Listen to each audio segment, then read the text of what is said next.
Hey everybody, it's Lorenzo from GamesRadar.com, and I'm here with a special guest, Joe Madureira, the creative director for Darksiders in the Darksiders series. Upcoming game is Darksiders II. And how you doing, Joe? I'm good. How are you? I'm doing great. I just have a couple of questions for you. Want to talk about the game a little bit? Sure. First one up. What inspired you to make a story based off of, characters like the Four Horsemen of the Apocalypse, traditionally, bad guys that you turn into, somehow heroes? What inspired that? Well, that was, we wanted to create a story that was sort of a dark action adventure, not horror, but just something that felt like, a sort of dark superhero team, if you will. And when we sort of settled on just visually the theme of angels and demons and stuff, in the Book of Revelation, the Four Horsemen are mentioned very, very briefly.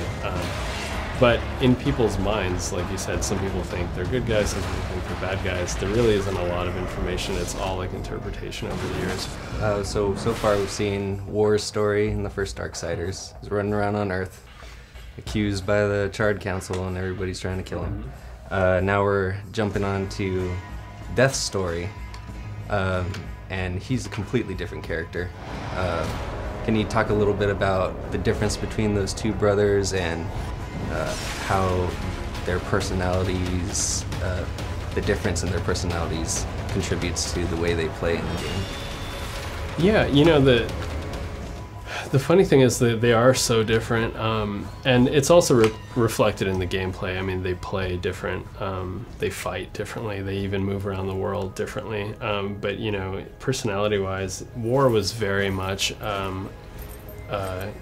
good character as far as honor and justice matter to him, and obeying the ancient laws. He's all about law, whereas Death is very irreverent of the laws that govern good and evil, angels and demons. Death sort of doesn't really care about balance and all that stuff. He just will get things done his own way. And actually in Darksiders II, he doesn't even tell anyone where he's going or what he's doing. It's not sanctioned by the Charred Council or anything. He's sort of going around everyone. So that right away you get the feeling that Death is kind of more of a troublemaker, and he's a lot more sarcastic and kind of a jerk. So it's kind of fun watching him interact with the other characters. Right, and War is just kind of the brute strength with his giant sword, and Death, he's got his dual sides. Exactly. He's a little more roguish. Death is a little more, or War is a little more of a noble warrior. The two horsemen we've seen so far, War and Death. There's two more. So traditionally they're famine and pestilence, and we hear whispers of the two horsemen we haven't seen, and you've named them Strife and Fury. So what inspired you to change their theme?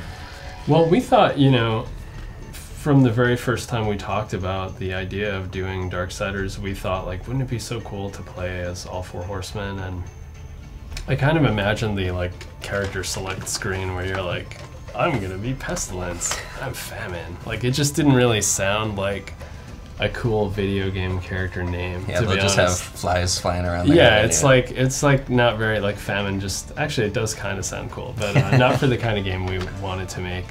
So, are you planning on continuing the Darksiders story by giving Strife and Fury their own games? That would be awesome.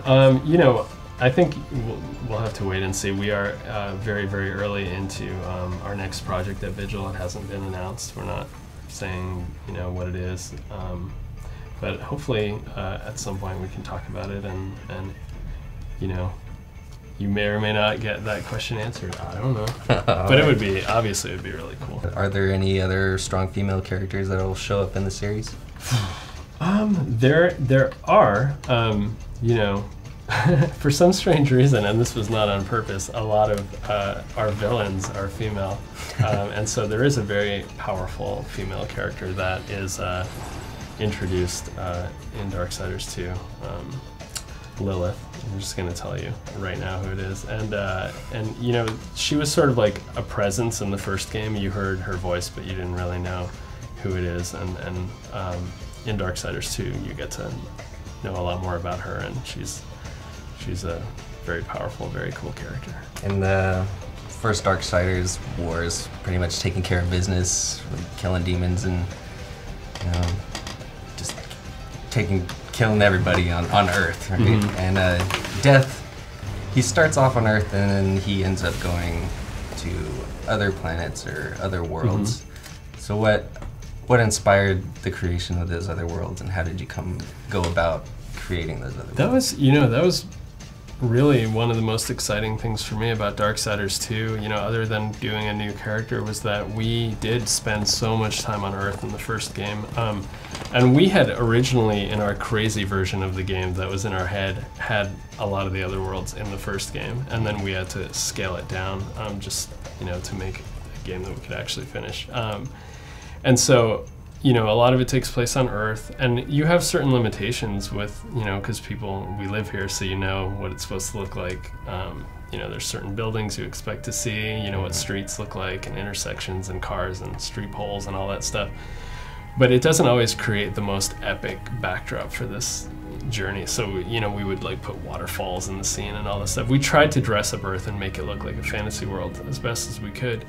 But in the sequel, you know, we're not on Earth for most of the game, so we just went crazy, and we were able to do a lot of that fun stuff. Like, you have giant ships being pulled by serpents across the sky full of like dead kings, and like, you know, like there's like a whole undead sort of land, the underworld, and within that there's we have a lot more quest characters now, so you interact with so many more characters, and they have their like parts of the world where they live. We see the Makers, which is Ulthane's people. From the first game, you get to kind of see like where he came from and what they're all about.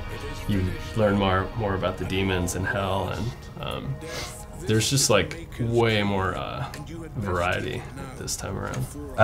One more question for you. Sure. What does Death look like behind his mask? Wow, one more vague answer coming right up. Is there anything behind him? You know, one of the reasons he wears the mask is because we thought everyone sort of like has this like he is such a mysterious figure, and everyone has kind of their own idea of like what he would look like. You know, usually it's like a Grim Reaper or whatever, and I think that when we did toy around with like showing his face, like it just kind of like ruined the mystery, you know? It's almost like, God, I don't want to see what Darth Vader looks like under the mask. Why'd you have to show me? Now I always see that guy. So, you know, we purposely took great pains to like never reveal that.